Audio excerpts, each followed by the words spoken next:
we continue to pick reactions from the different parts of the country, even as we package a comprehensive report of what this journey to the AUC chairmanship has been, not just for Kenya, but the numerous other countries that, make the African continent. But equally, there is always that word that there is certainly going to be, external forces that will put their hands into the business of Africa. We'll be getting to hear from Professor Fred Ogola what he makes of these allegations that perhaps they could have been the hand of the West. But yes, we continue to paint a picture of what now the situation is like.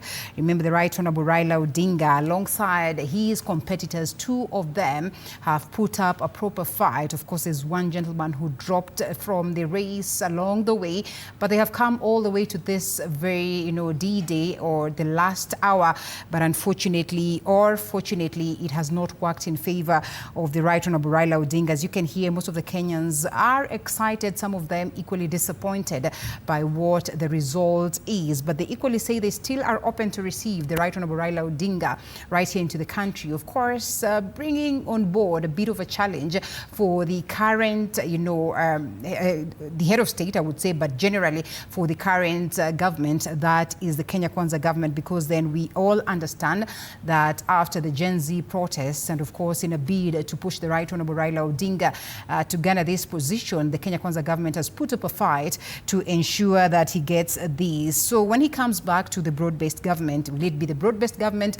Will it be an opposition government after that declaration by the courts the other day that indeed Azimio then has the majority in the House, something that has been protested so far, but then again, or contested so far. But of course, we still continue to catch up on the same, and some more on that, where Kenyans from all walks of life have continued to express, their range reactions. That is after the Right Honorable Raila Odinga lost the just concluded African Union Commission AUC elections. And of course, we see many of his supporters, along with a section of Kenyans, deeply disappointed by the outcome. Some actually believe that indeed external influences from outside Africa may have played a role in the results. This unexpected turn of events is certainly going to reshape the political landscape right here in the country.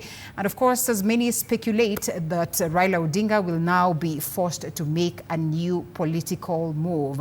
But will he? Where do we cross over to, Mr. Director? Congo to start roaring. But the European Union cannot benefit from the resources of Africa if Raila Odinga wakes up the African lion. So they want somebody who will just come and stay in the office doing nothing. That's why the guy from Djibouti will be the chairman of the AUC. But if Raila had become the chairman of the AUC, the program he developed when he was serving as the special envoy for infrastructure, called PIDA, Program for Infrastructure Development in Africa, where he talks about connecting fiber connections in the whole continent, starting from Nairobi to Cape Town in South Africa to Douala in Cameroon. He talks about Trans-African Beltway from Lamu to Bangi in West Africa. When you put that artistic expression on screen and you look at how the African continent will be connected, then intra-African trade will go from 15% to 60%. Vita vizuri haikuwa ya Afrika, ilikuwa ya West, baina ya West na Afrika. Sababu West wanataka tuchukue pesa kutoka IMF, na sisi tuko na African Development Bank na imelala na a lot of money ambayo inasaidia Mwafrika. African Development Bank inatupatia pesa na 3% yenye ya kulipa. IMF inatupatia sijui na 12 whatever yenye hatuwezi. Kwa hivyo mzee alikuwa anataka Afrika ijitegemee na uwekezaji yake mwenyewe ambayo mzungu hawezi taka. 7 seat.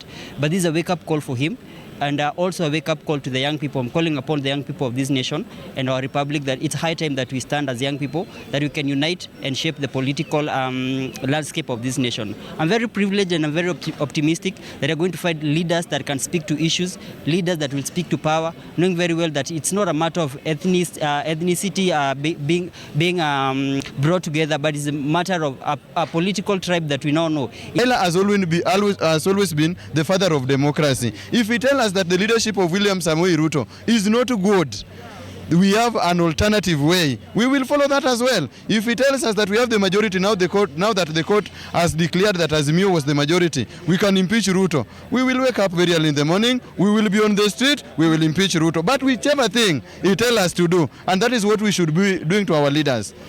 We support their minds, we support their opinions, whichever direction they tell us to go, we go with them. So me personally, with all my body organs, I'm supporting Raila. I also share the pain he's feeling right now. He has lost. So I've heard some people saying on the street here that now we are done with you, you should go back direct to Bondo. How much pain do you think Raila is feeling right now? Okay, and Apollo Kamau is on stand.